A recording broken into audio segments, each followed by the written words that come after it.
Welcome to Free Education. We will discuss some important questions. So, what is wheat atta? So, wheat atta, as per regulations 2.4.1.1 of FSSAi, Food Products Standards and Food Additives Regulations, atta or resultant atta means the coarse product obtained by milling or grinding clean wheat free from rodent hair and excreta. ये course production है जो कि milling के मदद से निकाला गया है। उसमें रोडेंट हेयर जैसे कि माउस का हो गया और उसका एक्सरेटा नहीं रहना चाहिए। माउस का जो हेयर और उसका एक्सरेटा मतलब जो कि उसका वेस्टेज है और नहीं रहना चाहिए उस व्हीट आटा में। Then what is wheat protein? देखिए प्रोटीन जो होता है दो प्रकार का होता है, ग्लूटेनिन और ग्लियाडिन। ये दो प्रकार के होते हैं। एक रेस्पॉन्सिबल होता है किसके लिए ना, इलास्टिसिटी के लिए, और ग्लियाडिन क्या होता है ना, जो डो को रेज करने के लिए काम में आता है, रेजिंग ऑफ द डो। तो ये दोनों को हम व्हीट प्रोटीन बोलते हैं। Next, what is wheat gluten? Gluten is the rubbery mass that is left when wheat flour dough is washed with water to remove starch, non-starchy polysaccharides and water-soluble constituents. Okay, so it is comprised of 80 to 85% protein, जिसमें कि 80 to 85% protein होता है, 5% lipid होता है। Okay, so gluten is obtained from flour by kneading the wheat flour with water, agglomerating the elastic gluten into dough which is elastic and then washing out the starch. Starch remove करने के बाद जो part रहता है उसको हम gluten बोलते हैं। Okay, some starch and some non-starchy polysaccharide. Okay, then is gluten good for health? ये इम्पोर्टेंट थिंग है। देखिए ग्लूटेन एक प्रीबायोटिक होता है।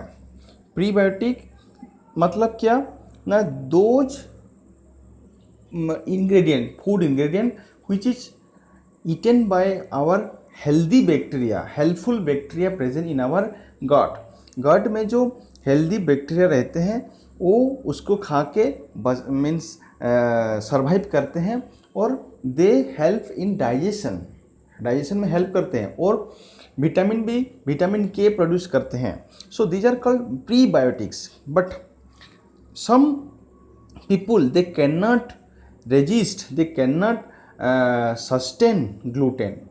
For example gluten related disorders such as celiac disease, dermatitis, herpetiformis and other forms of celiac gluten sensitivity जिसमें रहता है।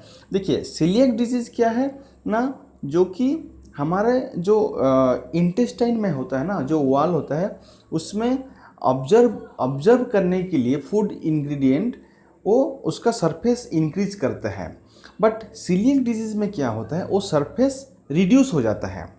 Okay, coeliac disease में क्या होता है, वो सरफेस रिड्यूस हो जाता है, फूड इंग्रेडिएंट अच्छी तरह से ऑब्जर्व नहीं हो पाता है।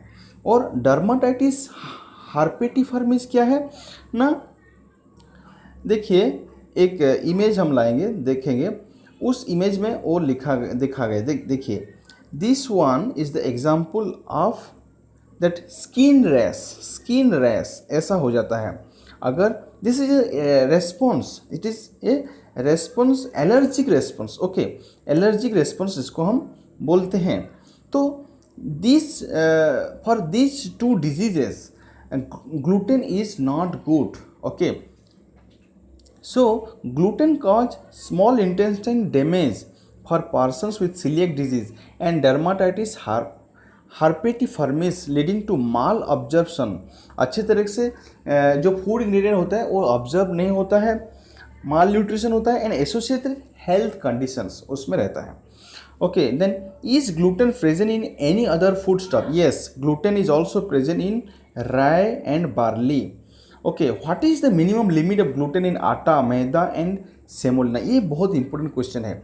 देखिए, एफएसएसए गाइडलाइन के हिसाब से it should not be less than 6.0% on dry weight basis. It should not be less than, not less than 6% on dry weight basis for gluten content in the standard of atta or resultant atta and semolina, and not less than 7.5% on dry weight basis for gluten content in the standard of maida. ये important question है. Okay, so not less than 6.0% on dry weight basis for gluten content in the standard of atta or resultant atta and semolina, and not less than 7.5% on dry weight basis for gluten content in the standard of maida. ये मैं 2 बार बोला क्योंकि this is most important question. Then oils and fats के बारे में थोड़ा सा हम देखेंगे. Whether any standards exist to determine the quality of used cooking oil beyond which the oil is not safe for further use after repeated frying. देखिए, repeated frying में कुछ स्टैंडर्ड है. रिपीटेड फ्राइंग करने से ऑयल का standard गिर जाता है. ओके, उसके बारे में कुछ है. Then as per clause 4 of sub paragraph 7 relating to fried foods of paragraph VI part B schedule 4 of food safety and standard X licensing and registrations of food business regulation 2011, vegetable oil having developed total polar compound more than 25% shall not be used. जब भी total polar compound 25% से ज़्यादा हो गया है तो उसको हम यूज नहीं कर सकते हैं, उसको हम सेल भी नहीं कर सकते. देखिए, टोटल पोलर कंपाउंड क्या होता है ना, एक ऐसा कंपाउंड है जो कि ऑयल में अगर बढ़ जाता है, it means it is fried again and again. Okay, so it's standard should be 25%. Okay, it should not exceed 25%. Total polar compound अगर ज़्यादा है that means the frying times is more, ज़्यादा फ्राइंग हो गया है ऑयल. ओके, जो कि health के लिए गुड नहीं है. ओके, लो डेंसिटी लिपोप्रोटीन जो होता है ना, उसमें वो प्रॉब्लम करता है, LDL इंक्रीज हो जाता है. Okay, then are there any standards for trans fats in various edible oils and fats? Trans fat के लिए कुछ स्टैंडर्ड है. The food safety standards regulations 2011 prescribe the limit of trans fat to be not more than 5% by weight. Trans fat should not be more than 5% by weight in inter-esterified vegetable fats, वनस्पति, bakery, ये सब में 5% से ज़्यादा नहीं होना चाहिए. Okay, कौन सा चीज़ ना, trans fat. Okay, then it is there then the question is there any proposal to cover other oils and fats such as refined vegetables oil, fats, spread, margarines for limits of trans fats? A proposal for fixing the limits of trans fats to be not more than 5% by weight in refined vegetable oils, not more than 5% by weight. Okay, partially hydrogenated soybean oil, table margarines, mixed fat spread and vegetable fat spread is under consideration of the authority. Okay, 5% से ज़्यादा नहीं रखना है क्या ना trans fat. Then there is confusions about the presence of various vegetable oils in blended edible vegetable oils. What are the provisions in the regulations? What a customer should see on the label of the container? Main question क्या है ना, एक customer क्या क्या चीज़ देखना चाहिए in the label, properly क्या क्या रहना चाहिए, वो क्या देखना चाहिए. ओके, सो क्लॉज 24 में है 2011 रेगुलेशन में. So a consumer should always look at the compositions of blended oil. Okay, blended oil में क्या कॉम्पोजिशंस है, उसका नेम ऑफ ऑयल क्या है, nature, whether it is raw or refined देखना चाहिए. Then quality of oils on the level of blended oil, वो सब कुछ देखना चाहिए. Okay, then what does the vegetable oil consist of? देखिए, vegetable oil consist of fatty acids and other minor constituents like pigments, fat, soluble vitamins, antioxidants, sterols, free fatty acids. There are three types of fatty acids: saturated fatty acids, monounsaturated fatty acids, MUFA, and polyunsaturated fatty acids. Okay, next, what is SAFA, MUFA, and PUFA? That we have discussed. Then, how can a consumer visually judge which oil is rich in SAFA and which one is rich in MUFA and PUFA? ये important है. देखिए, the degree of saturation of fatty acids in fat affect the temperature at which the fat melts. Okay, ज़्यादा saturation में क्या होगा और कम saturation में क्या होगा, वो सब है. Then generally more unsaturated the fatty acids, the more liquid the fat is at room temperatures. Okay, in contrast, more the saturations the fatty acids, the firmer the fats. ज़्यादा सेचुरेशंस अगर fats में रहेगा, saturation मतलब क्या, जो double one कम रहेगा, saturated है उसका डबल वन कम है, उसमें हाइड्रोजन दे दिया है, that's why the double one is reduce to single one.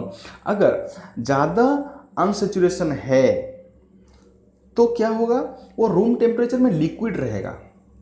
Okay, अगर सेचुरेशन ज़्यादा है तो रूम टेम्परेचर में वो सॉलिड रहेगा. ओके, सो उससे हम और कंज्यूमर पहचान सकता है कि ये अनसेचुरेटेड है या सेचुरेटेड है. अगर अनसेचुरेटेड है then at room temperature it will be oil. अगर सेचुरेशन ज़्यादा है then at room temperature it will be solid. Okay, उससे हम पता लगा सकते हैं. Then which vegetable oils are rich in SAFA और म्यूफा और प्यूफा? देखिए, बटर, घी, उसमें ज़्यादा साफा है. ओके, देन म्यूफा कहाँ पे है ना, ग्राउंडनट ऑयल, मस्टर्ड ऑयल, सीसम ऑयल, उसमें म्यूफा है. और प्यूफा कहाँ पे है, पॉलीअनसैचुरेटेड फैटी एसिड कहाँ पे ना, कॉर्न ऑयल, सोयाबीन ऑयल उसमें है. Then what is recommended amount of SAFA, MUFA and PUFA to be consumed in our daily diet? The recommended healthy ratio is 1:1.5:1.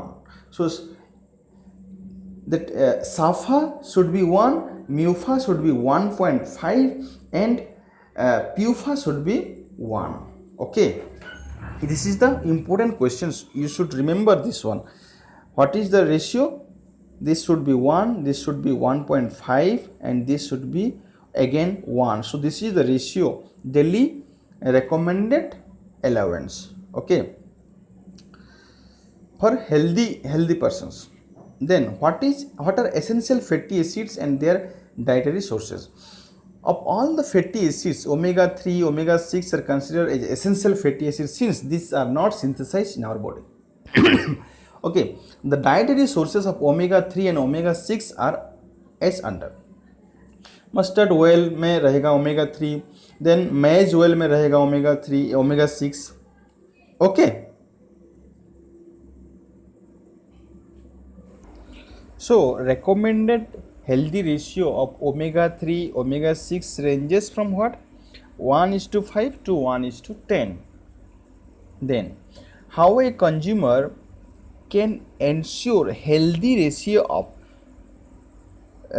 SAFA, MUFA and PUFA and omega-3 and omega-6? SAFA, we know that is saturated fatty acids, monounsaturated fatty acids, polyunsaturated fatty acids, and omega-3 and omega-6. So we know that it can be ensured by using the edible oils rich in SAFA, MUFA and PUFA in rotation, such as on monthly basis, to ensure omega-3 and omega-6 in our daily diet. So we have to eat mustard, flaxseed, soybean oils, all these things in a rotation. Then some questions about fruits and vegetables. Each calcium carbide is permitted for artificially ripening of fruits? No, as per these regulations, calcium carbide is not permitted for ripening of fruits, artificial ripening of fruits. Then whether chemicals are used for ripening fruits in the country. Artificial ripening of fruits is permitted by ethylene gas. ethylene gas से हम artificially ripening कर सकते हैं, and it should be from what concentration should be 100 ppm, that is 100 microliter per liter, depending upon the crop variety and maturity under regulation 2.3.5 of FSS Act regulation 2011. Then whether coloring of fruits and vegetables are permitted, this is not permitted. Okay, this is not at all permitted, coloring of fruits and vegetables. Then whether coating of fresh fruits, mainly apples, with wax is permitted to give shine and enhance its shelf life. Yes, it is permitted, but a certain level. Fruits, fresh fruits and vegetables may be coated with bee wax, okay, or carnauba wax. All these things not exceeding, it should not exceed the GMP as per the sub regulations. It should not exceed the GMP, good manufacturing practices. Then about spices, what the standard says. Spices, cinnamon and cassia. Cinnamon can be easily differentiated from the cassia. Cinnamon bark is sweet, smooth, delicate and light brown in color. So while cassia bark is thick, rough, uneven and dark brown in color. So on rolling it look like hollow tube. It is giving the standard, okay, to how to differentiate cassia bark and cinnamon, because with cinnamon is adulterated with cassia bark. So to recognize this, what is the standard, what is the way it is showing.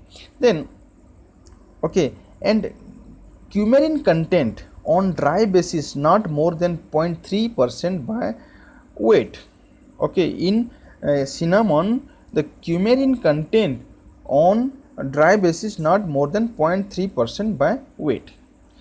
Okay, then organic food के बारे में क्या बोलते हैं standard FSS Act 2006 and the regulations is 2011.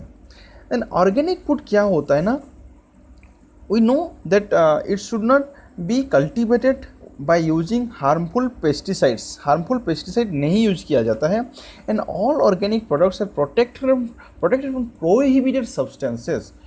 Okay, and method from the field to the point of final sales. It should not be having any prohibited insecticides. Okay, then FSSAi has notified the Food Safety and Standards Regulation 2017. What? The recognizing two already established systems of certification. For what? Organic food के लिए two already organization है, system है जो कि certification करते हैं. One is NPOP and another one is PGS. NPOP is national programme for organic production and participatory guarantee systems, PGS India. ये दोनों सिस्टम्स हैं, ऑलरेडी एस्टेब्लिश्ड हैं, जो कि ऑर्गेनिक फूड के लिए सर्टिफिकेशन देते हैं. Then which legislation governing organic food in India. Organic food को कौन गवर्न करता है ना, FSSAi Act 2006. ओके, FSSAi ही उसका गवर्न करता है. For what? Packaging, storage, distribution, sale, import, all those things. Who has to be certified under this legislations. जो भी फूड बिजनेस ऑपरेटर है, जो कि स्टोर करता है, प्रोसेसिंग करता है, but not for producing, those who are not producers. Okay, next, who is exempted from the need of verification of compliance.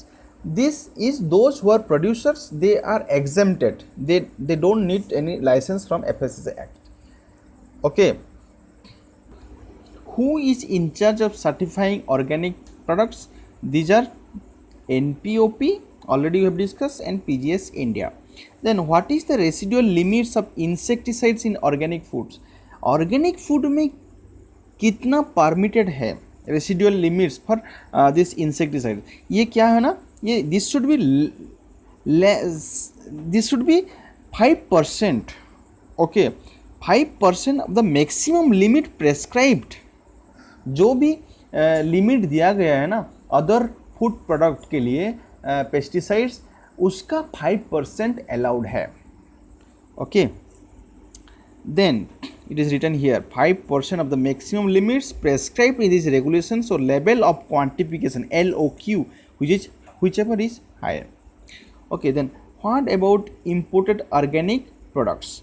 देखिए जो भी imported organic products आता है इंडिया को, it does not need any rectification, कोई change नहीं चाहिए India के रूल्स के हिसाब से, but it should have one transaction certificate issued by an accredited certification body. ये only he needs one transaction certificate which is issued by accreditation certification body, but it does not need any change, any rectification is not required. Then when will these regulations come into force? जो भी regulations दिया गया है 2006 का जो standards है, that